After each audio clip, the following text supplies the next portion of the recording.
Good afternoon, ladies and gentlemen. Welcome to Bligh Street. As is customary, we begin by acknowledging the first Australians on whose traditional lands we meet.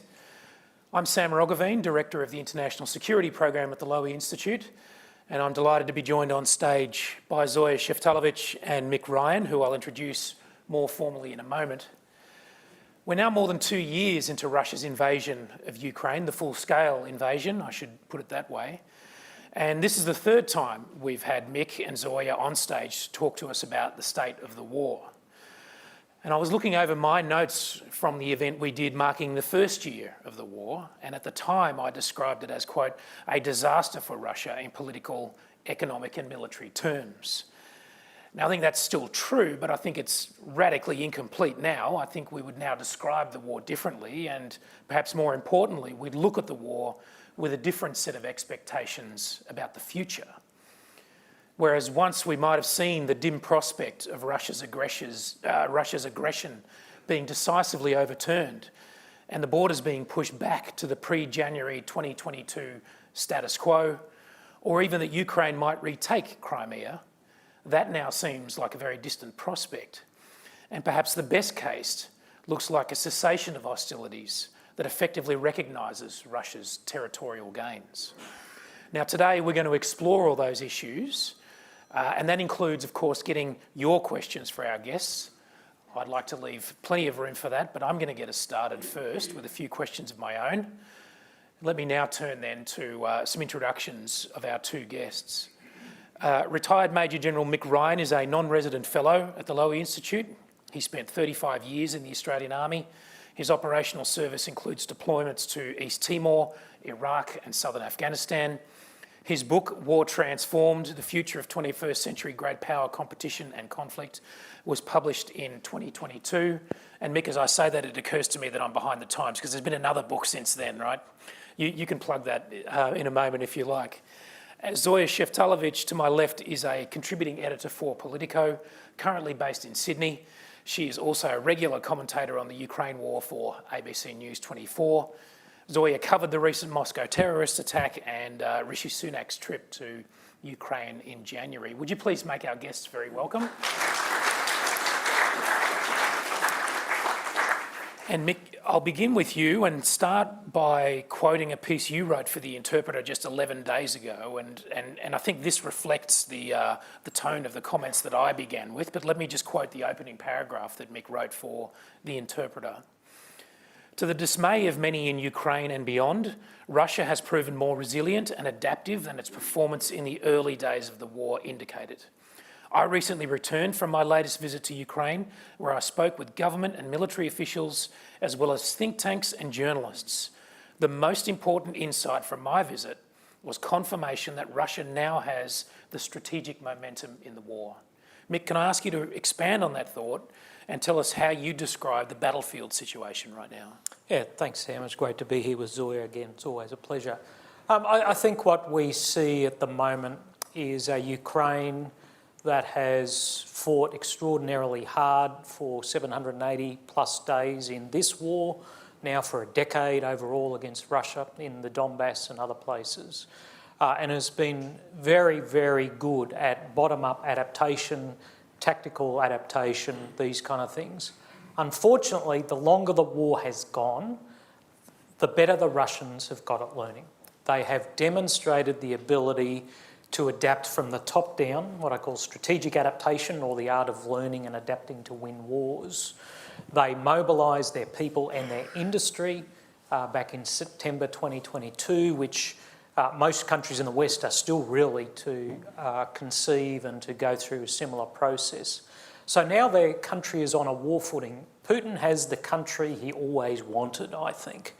And the danger now is the longer the war goes, the better the Russians will get, the more they will learn. And this isn't just a danger to the people of Ukraine, it's a danger to the Baltics, it's a danger to the Scandinavians, and it's a danger to a range of people who ally themselves with Russia, who are learning from them, including the Iranians who attacked Israel last weekend in exactly the same way that Russia attacks Ukraine every single night. Zoya, I'd ask you to comment on any of that, but I'm particularly interested in actually exploring perhaps the flip side of what Mick's saying, which is the level of innovation and learning on the Ukrainian side. I think the Ukrainians definitely are full of innovation, and particularly when you look at some of the ways that they have adapted to use drones, some of the ways in which they have adapted to all sorts of techniques that were previously untested on the battlefield, they've been magnificent. The problem for Ukraine is that it's fighting with one arm tied behind its back, because its partners in the US and elsewhere make promises about the weapons that they will deliver and the shells that they will deliver, and then miss those deliveries or get hamstrung by internal politics. We've been speaking with people on the battlefield who, in one case, they haven't had artillery support, they haven't had any ammunition coming in for a month. So you've got Ukrainian troops who are on the front lines who just don't have the equipment necessary to do what they need to do. And in addition to that, you have America saying to Ukraine, don't attack Russia's energy infrastructure, don't attack its oil depots, because that might push up the price of oil. So Ukraine is really struggling with some of these difficult conditions that are being placed on them by their allies, as well as some of these really significant delays. And obviously we speak after, thankfully over the weekend, the US finally pushed through the $60.8 billion aid package for Ukraine. That money has yet to arrive, but at least we know that it is coming and that the weaponry is coming, and probably there'll be a larger than normal package coming soon. But nonetheless, the problem for Ukraine is, as much as it can innovate, Russia's allies, like China, like Iran, are sending heaps and heaps. North Korea has already sent Russia millions of shells, but Ukraine is waiting for its Western allies to fulfill its promises, and that makes innovation at this stage of the war very difficult. So we're going to come back to quite a few of those themes, the battlefield, the support from allies and partners, but before then, just staying at sort of 50,000 feet, can I just follow up with you, Zoya, and then maybe Mick as well, about the resilience of the two societies? So obviously it's much harder on the Ukrainians than on the Russians, but if you could comment on both, I mean, how long can this go on for in terms of societal resilience? It's difficult. The Ukrainians who I speak to, they're tired, they're exhausted. Morale is quite low because of some of these delays, because Ukraine isn't making the sorts of gains that they had hoped, because there's fear around what might be a pretty significant June, July ramping up of Russian aggression against Ukraine. So it is a different kind of conversation that I'm having now than I was having a year ago, where people were a lot more hopeful. There is definitely fatigue on the Ukrainian side. People want to go back to their lives. They want to live their lives. They want to go to work. They want to do normal things, go to a cafe, go wherever they want to go without fear of being bombed. You know, there are bombs falling daily on places like Kyiv and Kharkiv and Odessa. It's a very difficult environment for people to live in. And so certainly they're getting tired and frustrated by the lack of decisive support. And I think that's part of the issue. Ukrainians know they can win this war if they have the weaponry that they need to win this war. And they know the weaponry exists. They know there are Patriot missiles and batteries that can help them protect their skies. They know that other countries that don't currently have a front line with Russia are hoarding all sorts of equipment that would be quite useful for them. So I think it's a real fatigue that is setting in. In Russia, there is less of that fatigue from the perspective of the people who are mobilized from places like Dagestan and other places where they're far away, far-flung places. It's not the best and brightest of Moscow that are fighting on the front lines in Ukraine. The front lines are far away, and most people, unless you're in Belgorod, are not feeling the impact of the war. And even in Belgorod, it's sort of a flash in the pan here and there. It's not the sort of nightly barrage that the Ukrainians are feeling on their own territory. So there is a different kind of vibe, and I think there is real, the Russian state media loves to talk all about the basket case that is the Congress. They love to highlight Mike Johnson's stalling efforts at bringing that vote to the floor. There's really strong coverage of any sort of division that might exist in the West and between Ukraine and its allies. So there's a real glee in that reporting that the Russians are getting spoon-fed through their state media. And ultimately, the thing is that if, the worst case scenario for Russia, and I think Russians would know this, is they pick up their toys and they go home and everything's fine. They don't really lose any of their own territory. For Ukrainians who I speak with, they're terrified that if they put down arms or if they get too fatigued or if they don't get the weaponry that they need, that their country is gone, but not just their country, their sovereignty, their life. They have a look at what's happening in Russia, the sorts of really significant crackdowns on civil society, the lack of free media, the lack of any sort of real democracy. And it's a horrible thing to look at and see that as the potential future for your country. So certainly that is playing on people's minds. And that's why, a big injection like the one over the weekend that we saw from the US, that could change things because the Ukrainians need a win. Mick, in terms of Russian public perception and Russian morale, I sense that the Ukrainians, the nascent but growing domestic defence industry in Ukraine is developing new capabilities to bring the war home to Russians. Of course, the Ukrainians are barred from using Western weapons to strike Russian territory, so they have to develop their own. Can you tell us how far those efforts have gone? And would it make a difference anyway? Does it matter if the Ukrainians are able to bomb, say, Moscow? Yeah, I think this is a really important point. I just want to build on a couple of things Zoya said first. The Ukrainians are fatigued, whether it's government officials, the military, the people. There is a real war fatigue there. We should not confuse that with bad morale or defeatism. They're just fatigued.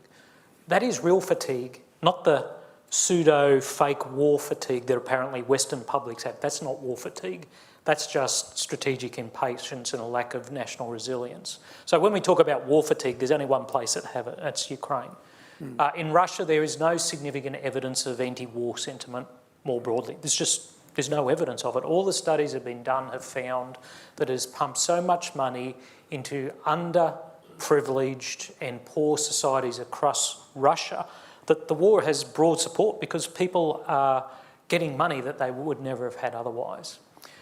Turning to Ukraine's defence industry, at the end of the Cold War, Ukraine stopped making stuff. During the Cold War, Ukraine built everything from jet fighters to main battle tanks. It even designed and built all the Russian intercontinental ballistic missiles on which it put its nuclear weapons. The Russians didn't do this. And all the current ICBMs the Russians deploy are still the Ukrainian design and built ones because the Russians haven't been able to do it. I know this because I spoke to the guy who was in charge of the program. The Ukrainians have had to start from zero again to rebuild their defence industry.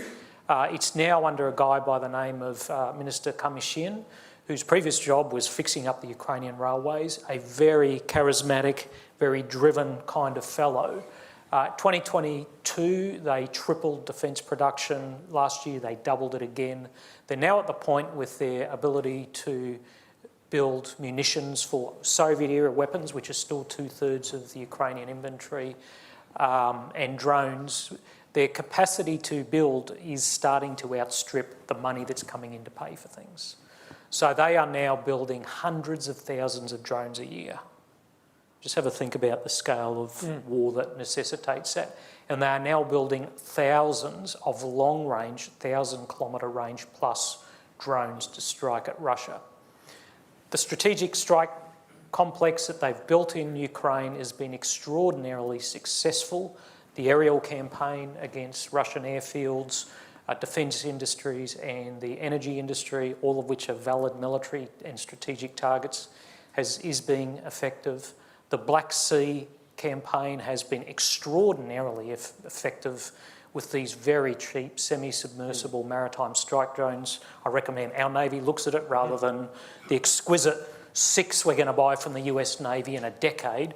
There's lots of small boat builders up and down the East Coast who could build these things cheaply. I diverge. Where I see a gap or an area for more investment by Ukraine is in their operational strike. And that is the kind of strike operations which strikes Russian second and third echelon troops to ensure that in the fight there's a level playing field or the Ukrainians gain the advantage. They're not doing that at the moment to the degree they probably need to.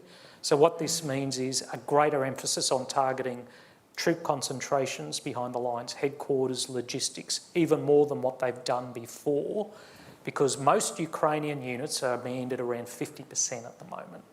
This is a real problem against Russians who just focus on mass people and mass artillery. So, you know, there's a range of things I think the Ukrainians are doing to help themselves. There are some things they can do to do that a little bit better, but at the end of the day, they can't do everything they need to do. No country on the face of the earth can do this by itself. Even Russia's not doing it by itself, as Zoya said. The Ukrainians can't. We shouldn't expect them to. We need to get them more assistance. And Zoya, as well as the American arms package that you referred to, there's also, I think, some news coming out of Europe, right? So the Ukrainians have also complained about a lack of air defence capacity, that they just simply don't have. They've used up most of the assets that have been provided to them by Western powers, but I think there may be some news developing out of Europe in that regard. There are several things that are happening at the same time. The Europeans, seeing the delays in Congress and seeing the spectre of the Trump return, have been mobilising themselves and trying to create bilateral groups or small groups of countries that can assist with various things. At the moment, German Chancellor Olaf Scholz is pulling together a coalition trying to get some air defences to Ukraine, and what he has set as a target is 7 Patriots. And so they've sent 1. Ukraine has asked for 20, but nonetheless, they are looking for Patriots. There are several European countries that have Patriot missiles. Greece has a fair few of them, which are not currently sort of close to the war front. And there are efforts underway to try to convince them to send those Patriots to Ukraine. Ukraine looked at what happened when Iran launched that barrage of drones at Israel and saw all of the allies helping Israel out, shooting down. You know, we had those drones shot down from Jordan. The US was doing it. France was doing it from the water. And the Ukrainians got quite indignant about that and said, hey, like, so it seems that we can actually stop a huge barrage of drones if people really want to. So how about we do that for Ukraine? And certainly that increased some of the pressure over the past past 2 weeks to provide more of those Patriot missiles to Ukraine. So there are efforts underway in all sorts of places. In Slovakia, there's a crowdfunding initiative just run by opposition activists and politicians seeking to crowdfund. The current Slovak government is pro-Kremlin or more pro-Kremlin than the previous one.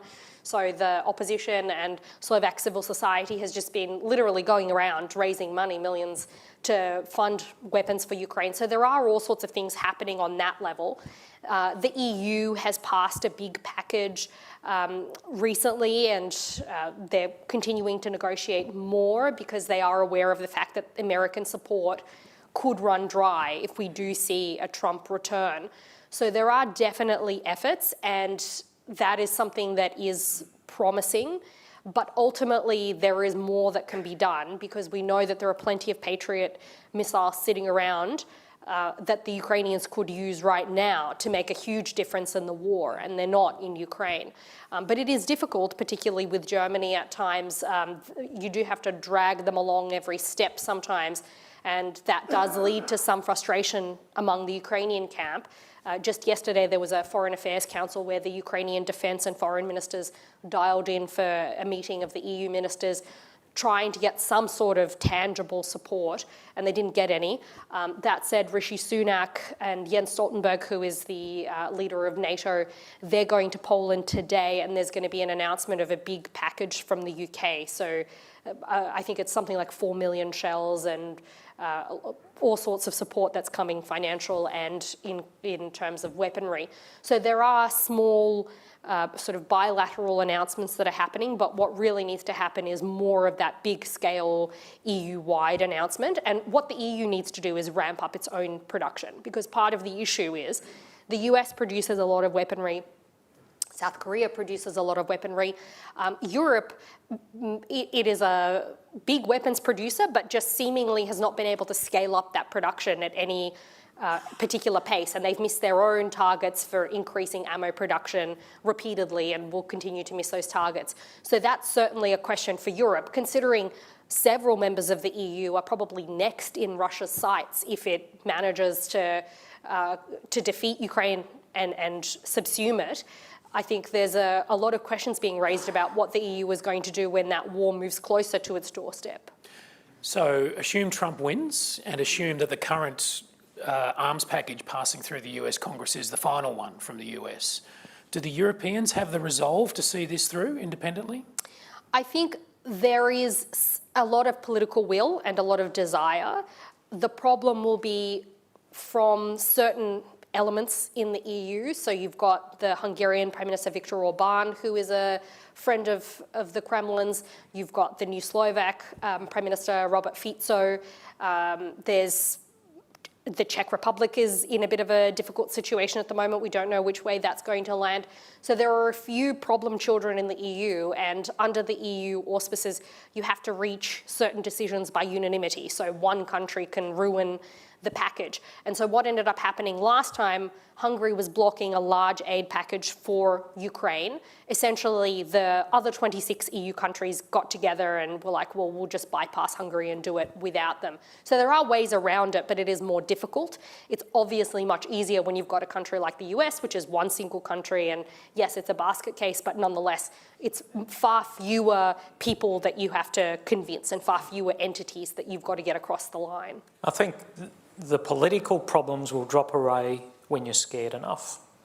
Now, we've seen this play out in our own region. You know, Japan historically pegged its defence budget at 1% of GDP for the entire post-war historical period. Didn't change at all through the whole Cold War or anything until last year, where they've doubled that, which is a very significant amount of money. And that is because they've looked at China and they are terrified by what they see in the potential of what China might become.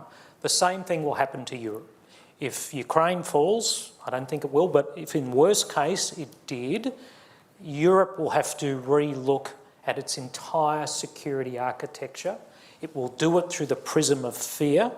And for many of them, Poland, the Baltics, Finland, this will be an existential threat.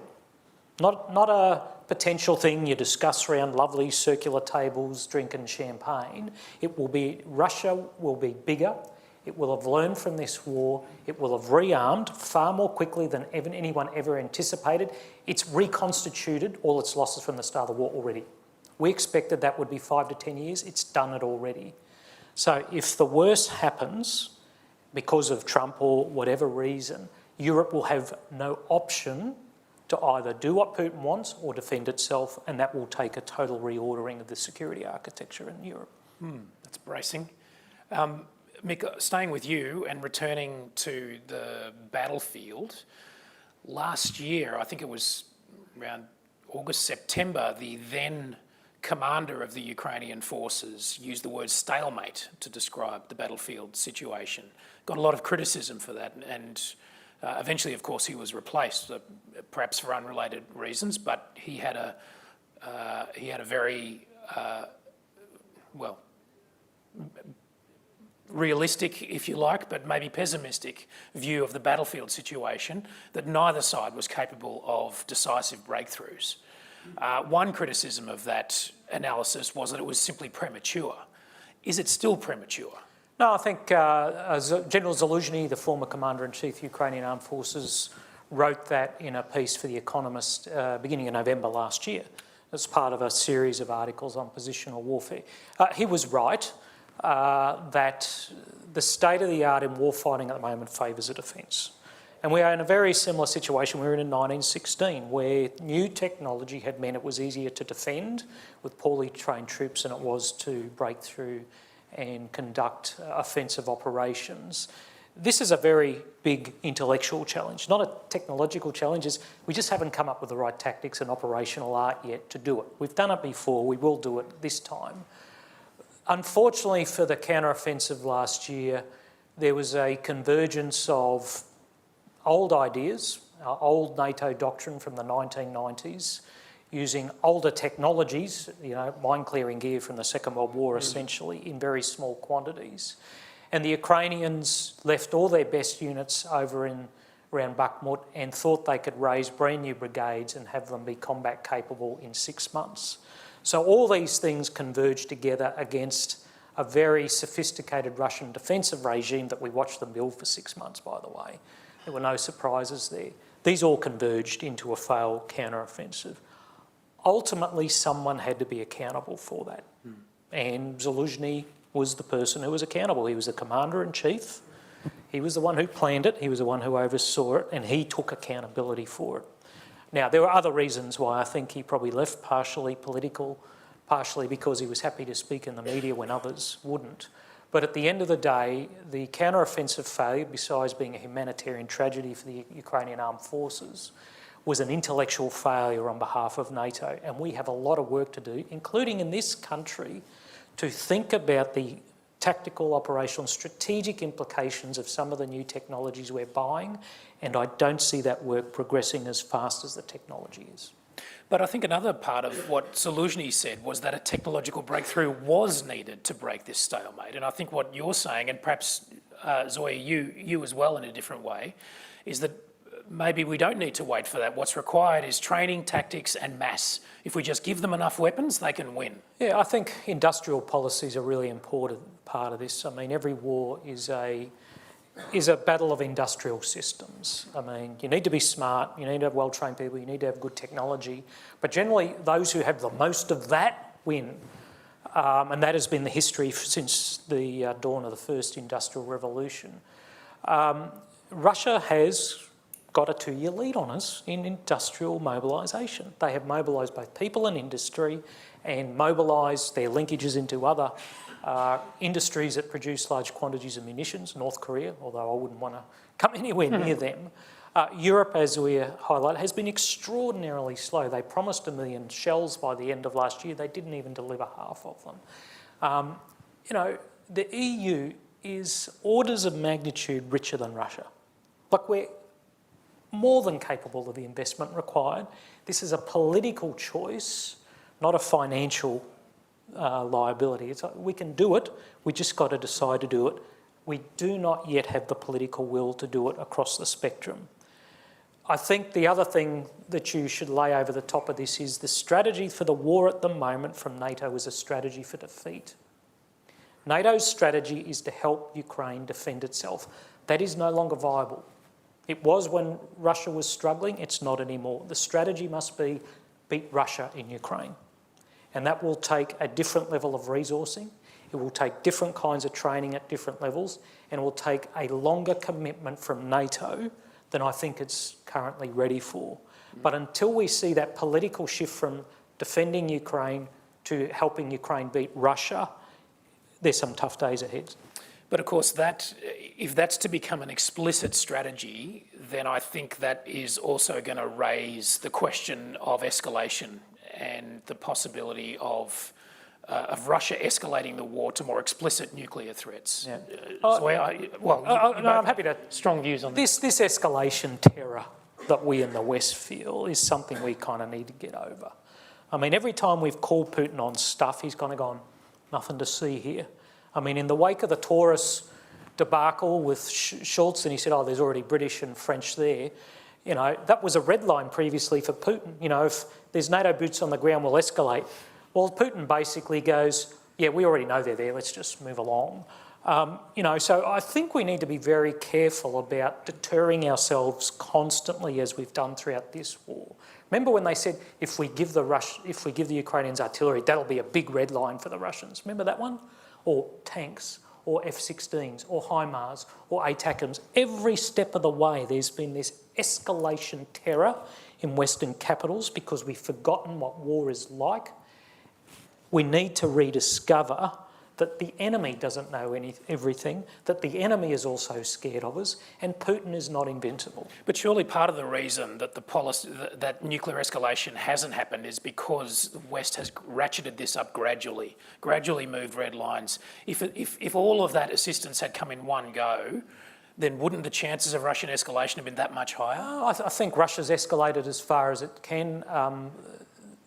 If Putin was to consider nuclear weapons, the first question you'd ask is, would this decisively change our chances in the war? The reality is, without the use of dozens of nuclear weapons, which even he is probably not going to consider, the answer is no. But remember, nuclear deterrence works both ways, okay? US and NATO have also used their nuclear posture explicitly to deter Russian expansion of the war as well. So, both ways, nuclear deterrence has worked, but I think beneath that, in the conventional layer, we've been extraordinarily slow and worried about, what's the other guy going to think? It's like, this is a war. You're either in it to win it or don't be in it. And I would say, in addition to that, the problem is that if you look at Putin's history, if you look over the last 30 years since he has been in power, Putin is not someone who respects other people's red lines. He's not someone who respects diplomacy or negotiations. What he respects is might. And the only times that Putin steps back is when there is saber rattling in response, and the saber is bigger than his saber. And I think that is really the bottom line. Putin does not, he is not a man to shrink back from, if we're gonna be nice to one another, let's be nice to one another. And I agree in terms of the nuclear escalation working in both directions.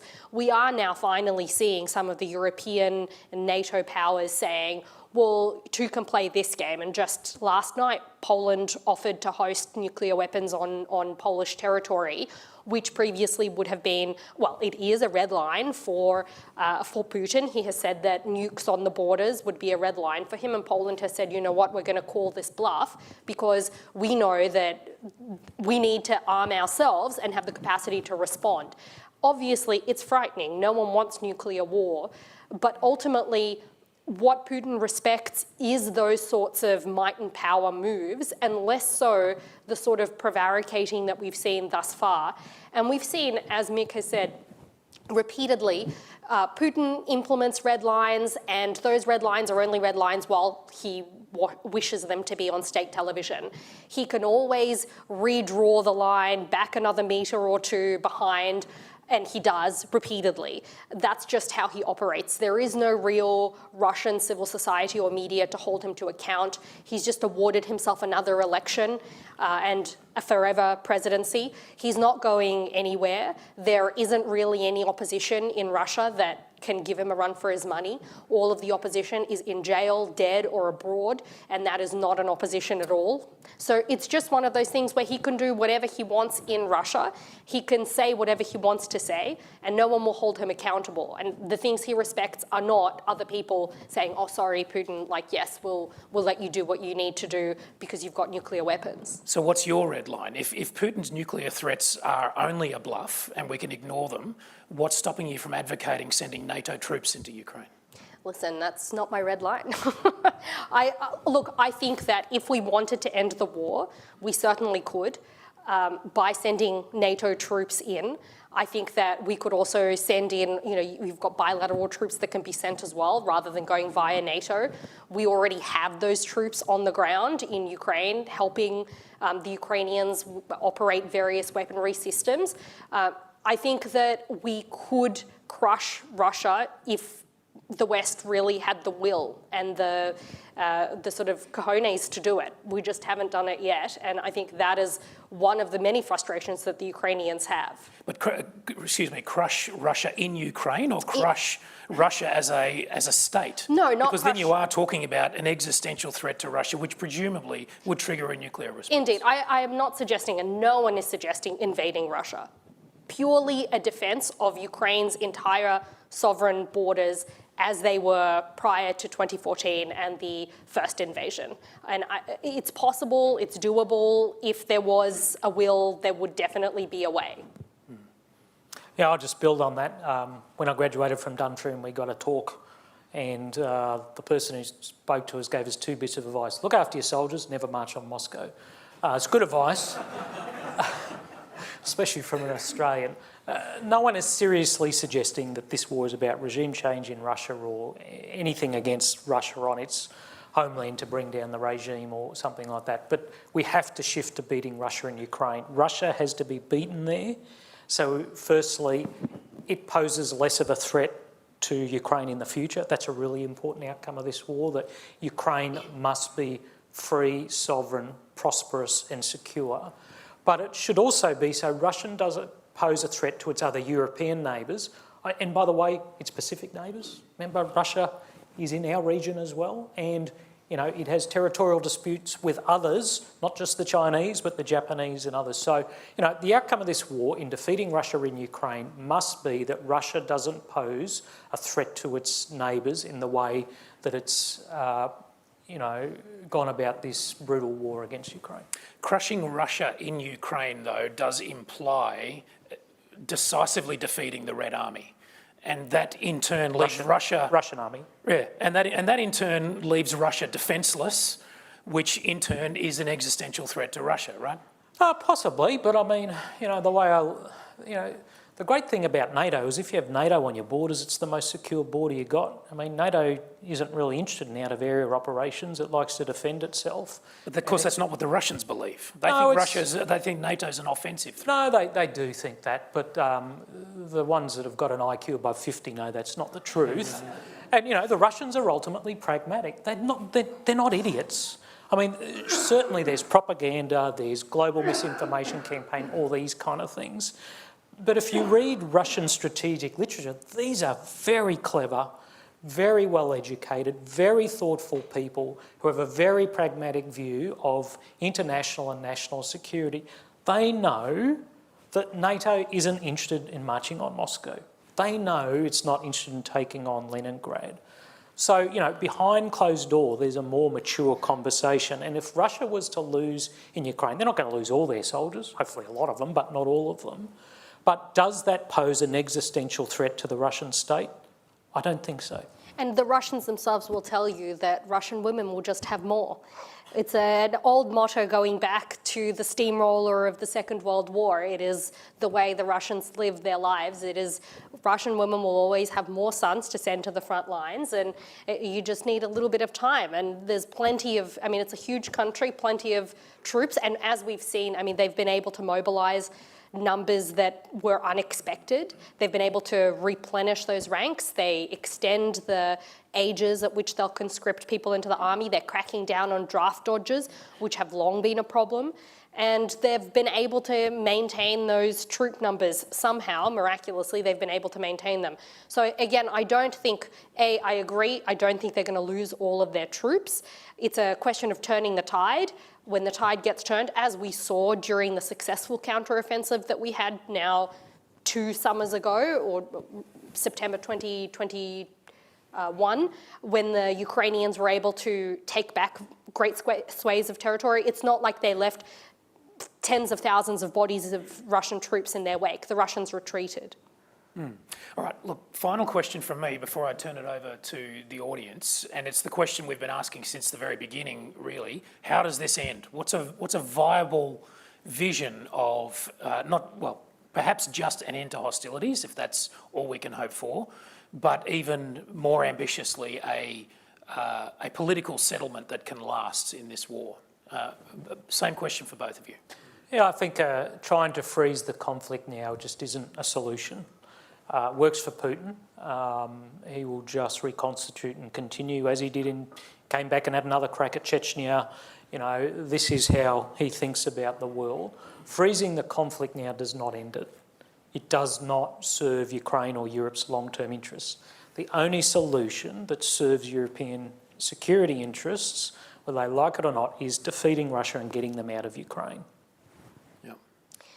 I completely agree. And the thing that would achieve is that once there's no more no more hot zones on Ukrainian territory, that paves the way for Ukraine to join NATO and to join the EU. Under NATO's articles, a country that is currently in conflict is not permitted to join NATO. Ukraine has said that it wishes to join NATO. NATO has said that it wishes for Ukraine to join, but that can't happen while the conflict continues, which is another reason why it's in Putin's interest to just keep things going. Even if the Russians are losing troops, even if they're not gaining territory, it's still in Russia's interest to maintain a degree of conflict in Ukraine. It doesn't hurt the Russians at home. As Mick said earlier, they've been able to pump huge amounts of money into places that are exceptionally poor. They've been rewarding people who are on the front lines with everything from amnesty and clemency from the crimes they have committed to apartments and cars and washing machines if your husband or your son dies at the front lines. So there's plenty of support and plenty of kind of war industry happening in Russia. So it's not a problem for Putin for the war to continue. He's figured out a way to make it work for him. And so that is why it is really in the interests of everyone, Ukraine, the West, anyone who is part of the kind of Western idea of democracy and ensuring sovereignty, to push those soldiers out, allow Ukraine to join NATO and the EU, which then protects Ukraine from further strikes. Because part of the issue is that if all you're doing is maintaining this hot zone in, let's say, the Donbass, let's say Crimea, let's say Kharkiv even, that prevents Ukraine from moving on and getting access to NATO protection, getting access to EU money, which would allow it to rebuild. So really the way for this war to end, the best way, really the only way from a Western perspective that can be good, is that all those troops get pushed out, all of that territory is reclaimed for Ukraine, Ukrainian territory is reclaimed by Ukraine, and then it begins in earnest the process of joining NATO and the EU. That's the only way there is a long-term peace in that region. All right, let me take your questions now. If you can wait for the microphone. Start with you, Alan, at the second row, second from the front. Alan Dupont. Alan Dupont, Lowy Institute. This is a question for both of you.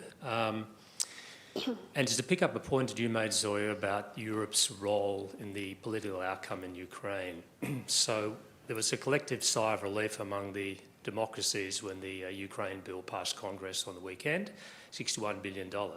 However, the majority of Republicans voted against the bill, and of course we've got the prospect of a Trump presidency where he's made it quite clear he's not going to continue to support Ukraine.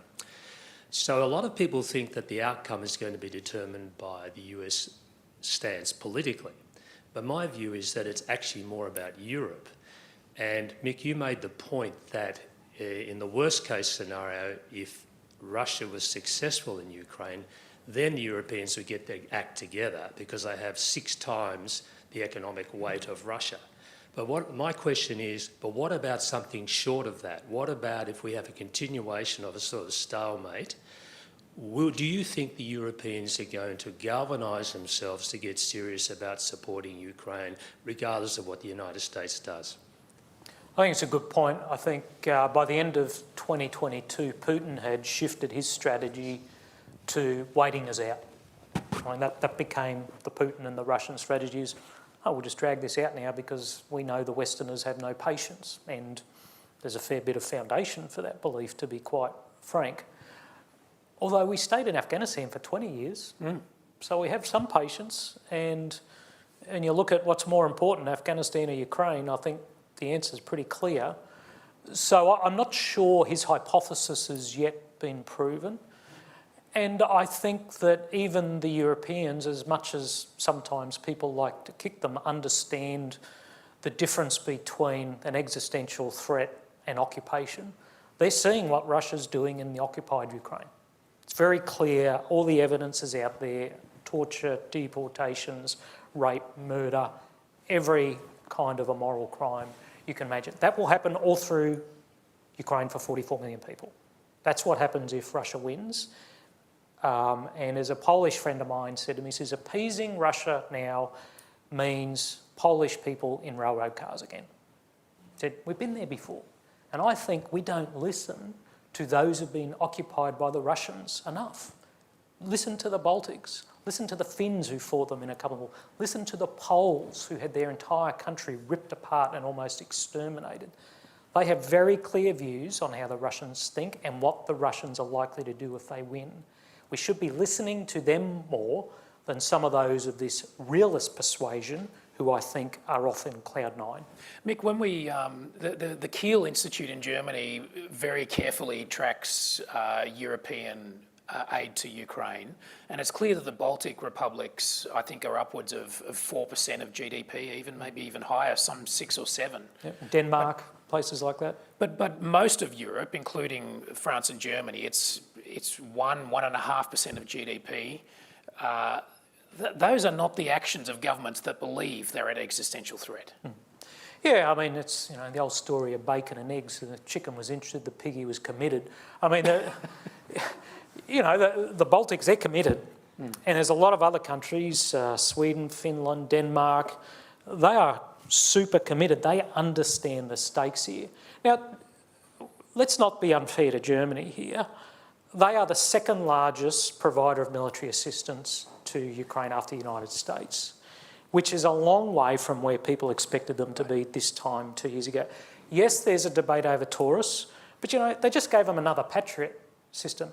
One Patriot battery is worth more than all the assistance Australia's provided in 780 days, right? One Patriot missile battery. So I don't think there's a shortfall in commitment. It's the degree of commitment. And I still think we're coming out of that long post-Cold War lethargy where we thought big wars were no longer possible. And yes, we might go and fight a police action in Afghanistan every now and then, but it was just those stupid people who are dumb enough to be professional soldiers. The rest of us don't have to do that. They're still dragging themselves out of that strategic environment, and so are we. Yeah. And I would say also with France, I've been speaking with French officials over the past few months. They're really angry by that Kiel Institute data, and they claim that actually they have been giving loads of things which they've not been declaring publicly, but which they've been funneling to Ukraine on various back channels, which do not get counted because the Kiel Institute is essentially combining pledges and what people have said they're giving. And the French argue that they're giving lots of things that they're not declaring. And they released their own sort of accounting sheet a couple of weeks ago, listing all of the things, including many redacted things that they claimed were worth billions and billions of euros. So there is some question about the methodology, about the Kiel Institute data. But in terms of the EU, what I would say is, it's not just the US that's going to an election this year. The EU is going to an EU-wide election in June, on the 9th of June. And so a lot of what's happening on the EU level right now is campaigning, because it is mainstream centre-right and centre-left parties terrified about their right-wing and left-wing flanks getting huge amounts of support in this EU election, which will determine the course of the next 5 years in the EU, because the EU election, it's a parliamentary election that determines the new members of European Parliament, but that also determines the members of the European Commission. And the European Commission is the executive. That's where the decision-making, the proposals get made, and that's where you have the decision-making around how much, to whom, where is it coming from, etc. So there is definitely, there is at the moment a lot of politicking that's happening, a lot of posturing that's happening, with various countries trying to show their people, or various governments trying to show their people, oh, look, we're not going to forget our farmers, and we're not going to forget our industry, and Europe first, and things need to be made. Part of the problem with the French is that they only want things made in Europe. All of the weaponry that they want to send to Ukraine, they're insisting that it needs to be made in Europe rather than purchased from third countries like South Korea, for instance. So it's a lot of posturing, but I think after the June election, once the new European Commission gets named, it's most likely going to be the same European Commission president. I think things will, the Europeans will start pulling their weight more at that point, because there will be more stability at that level. And it'll be interesting to see who replaces Jens Stoltenberg, who I think has been a very powerful voice and advocate for support to Ukraine and bringing together different countries, because ultimately NATO isn't a military alliance, it's a political alliance. The military just happens to be part of it. And whether the new head of NATO is an Eastern or a Western European, I think will be a really important thing to watch this year. Rachel, the gentleman in the third row here has been very patient. Thank you so much.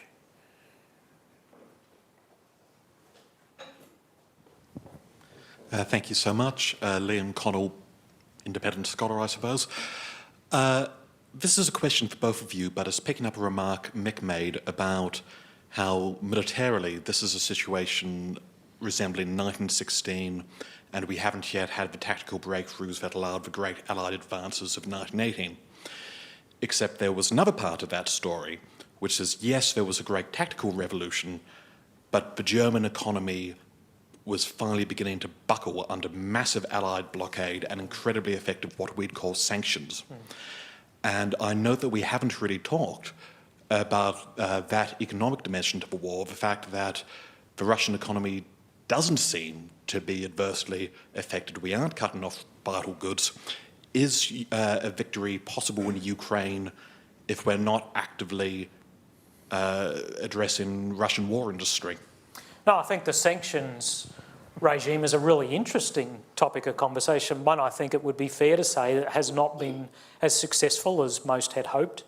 Less than a third of the world's countries are part of the sanctions regime, so participation rate is way down. And, you know, Russia has been able to restructure its economy around the war. Now, there's some tensions there around non-war economy elements. But, you know, China has certainly stepped up with dual use and buying energy, but so have countries like India. So a whole lot of countries have stepped into the breach to exploit Russia's issues with energy and energy costs. But I think the sanctions regime, we need to fundamentally reassess, you know, how important and how capable are these things of shaping conflict in the future, because in this example, it hasn't worked terribly well. Yes, and I would say part of the issue is that the existing sanctions are very leaky. There's all sorts of ways to get around it, which the Russians are using. They have a shadow fleet of tankers that are sailing the seas, that are essentially rebadging Russian oil and Russian resources as Cypriot and other haven countries that are allowing them to, or facilitating at least, the process that Russia has undertaken. We know that the Iranians, the North Koreans, the Chinese, the Indians are buying Russian goods regardless of the sanctions, and that there are countries that are buying Russian goods, Western countries that have sanctioned Russia, because it hurts too much not to. And so some of the most consequential elements, where if we had actually sanctioned them earlier and harder, they took a really long time to get sanctioned, or are not sanctioned at all, because the decision was made that it would hurt us more than it would hurt the Russians. So there's definitely an issue on that front. It is something that people are thinking more creatively about. So we know that there are hundreds of millions of US dollars worth of Russian state assets that are being held in Europe and in the US.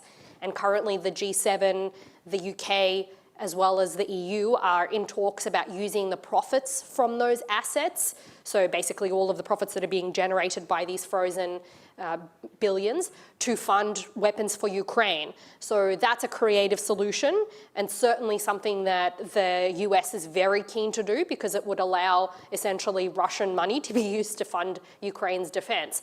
That's something there is some hesitance about from the EU in particular, because there is some fear about the sort of precedent that might set around asset seizures. But I think it's probably going to get through, at least at some level, in the next few weeks, maybe in the next couple of months. So there are certainly ways around, creative solutions that are being trialled that have never been used before, and that is promising. But, you know, obviously they needed to go harder and with more countries involved to really make it count. I think one final lesson I'd say about this war is, when you got your boot on the neck of your enemy, don't take it off. The end of 2022, the Russians were in big trouble, and we let them get out of jail. This gentleman here in the check shirt. Thank you. Tim Coyle, former defence in various guises. We step back and look at the philosophical side of this whole terrible situation, but to paraphrase Paul Keating, isn't this the war we had to have following the collapse of the Soviet Union and the end of the Cold War. And Putin's main aim, it is his legacy, to be seen as a great Russian leader, and Russia will continue in its historical views of its own hegemony well into the future. I guess from a philosophical perspective, I'd hope there are no wars we have to have. And the whole, foundational thinking behind military organisations is you don't have them first and foremost to fight wars, you have them first and foremost to avoid them, because it's much cheaper to have a really effective military than to have a really effective military and fight a war with it. But I get your point that, is this just a natural onflow from the reordering of the security architecture of Central Europe in the wake of, everything that happened in 1991? I don't know whether this was ever inevitable, and there's probably Russia experts that would have a far more informed view than I. But, Russia, went through some bad years in the immediate wake. Then, there were signs for optimism in the 2000s, I think. Did we make some missteps in the West? Well, I don't know. You could probably have a position for and against that. But certainly Putin is the person who's taken Russia down this road. He hasn't been forced into any of the decisions he's made about aggression against Chechnya twice, Georgia, Crimea, Ukraine. Moldova. All these other countries. He wasn't forced to do any of that. None of these countries have been existential threats to either his regime or his nation.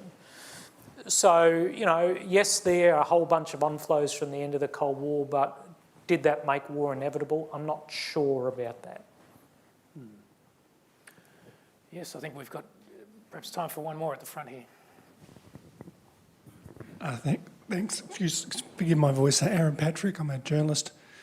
Mick, I want to ask you, if you were in charge of the Ukrainian military, how would you run the war for the next year or two? What would you do with the F-16s? What would you do about the summer offensive? How would you spend? How would you allocate the $60 billion from the US? Well, you'd have to make some pretty quick decisions right now. You've got to kind of divide it up in what do I really need now? There are some really compelling requirements. So artillery and air defence are no-brainers. You can ask 50 people on the street, what does Ukraine need now? And they'll all tell you artillery and air defence. Artillery, because the Russians just have such an overwhelming advantage in it at the moment, which means the Ukrainians can't fire back, kill Russians and destroy their artillery. Air defence is even trickier. Because of the shortfalls in air defence at the moment, the Ukrainians have had to draw it in around the most strategic infrastructure targets, and even then they've run out of missiles before the Russians destroy targets. That's meant the Russians can use long-range glide bombs, which is a ton of explosive, which does a lot of damage, kills whole companies at a time, this kind of thing. They're the most immediate things. Now, the second thing they need to do, and Sierski was directed to do this by the President, makes a lot of sense, is rebalance the armed forces. There's a huge amount of Ukrainian armed forces, man and woman power, that's not at the front line. Okay, there's a whole lot of people in doing jobs that don't need to be done by the military. And there's a whole lot of positions at the front line that are empty. So rebalance the force to get more people to the front line to make that throughput more efficient. The third piece is retune the training system. I mean, there still are efficiencies to be had in the Ukrainian Armed Forces training system, but capacity is a big issue. So we need to work with NATO nations to expand capacity, not just for basic recruits, but people who can command brigades.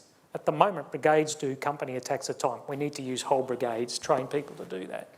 So they're the short and medium term stuff. And then it's like, well, what is our military strategy? Is it going to be purely defensive? Is it going to be active defence? Or is it going to be something different? And think through that. So they'd be the most immediate and compelling challenges.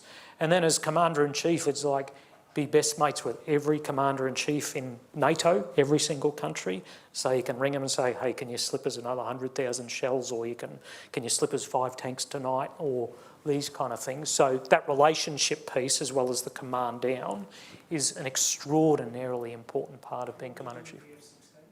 I mean, the F-16s are not going to change the course of the war, but what they hopefully will do is push back some of these Russian aircraft that launch these long-range glide bombs and continue to attack the command and control aircraft, which coordinate Russian air power. So they're the two kind of things, but you know, a dozen or 2 dozen F-16s aren't going to close the skies over Ukraine. They're going to be part of a system that will help the Ukrainians achieve that partially. That's it. They are extraordinarily important part of the aid from the West. Well, ladies and gentlemen, we've run out of time for today. Could I ask you to please thank Mick and Zoya for another wonderful performance?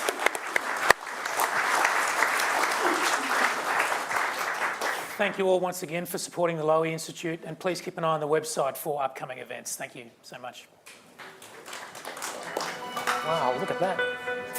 Perfect.